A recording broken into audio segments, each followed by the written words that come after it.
ત્રણ વસ્તુ છે ને એનું દાન વગણ વિચારે કરાય, અને ત્રણ વસ્તુનું દાન વિચારીને કરાય.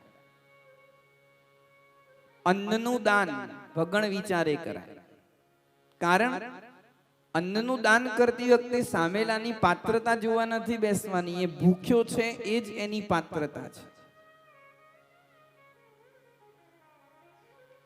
વસ્ત્રનું દાન કરતી વખતે પણ પાત્રતા નથી જોવાની, કારણ કે ઠંડીમાં ઠરે છે એ જ એની પાત્રતા છે.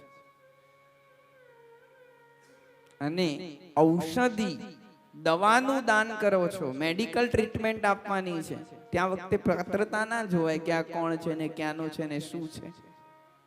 એને એ મદદ જોઈએ છે મેડિકલ સારવાર આપો.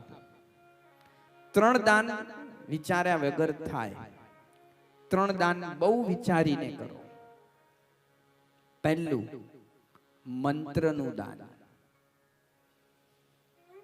મંત્ર ગમે તેમ ગમે ત્યારે ગમે તેને ન આપી દેવાય. આજે માઈકોની અંદર સીધે સીધી મંત્રોની દીક્ષાઓ આપવામાં આવે છે. આંખ બંધ કરો, અમે તમને સીધો દેખાડી દઈશું.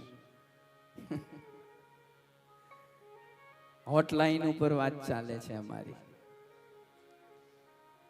અને પછી દુકાનો ખોલીને બેસી ગયા છે. મંત્ર એ રીતે ના મળે, કોઈ દિવસ ના મળે. યોગ્ય ગુરુ તમને કદાપી એ રીતે મંત્ર આપે જ નહીં. અને જે આ રીતે આપી રહ્યા છે સમજીને ચાલો એ દુકાનો ખોલીને બેઠા છે.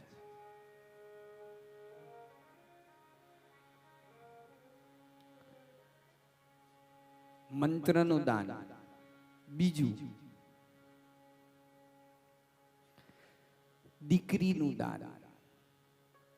દીકરીને પરણાવતા પહેલા, દીકરીનું કન્યાદાન કરતા પહેલા બહુ વિચારવાની જરૂર છે.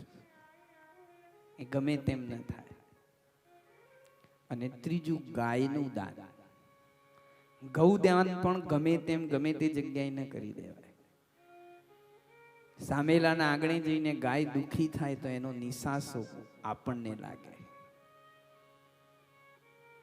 ત્રણ દાન બહુ વિચારીને કરાય, અને ત્રણ દાન વગણ વિચારે થાય.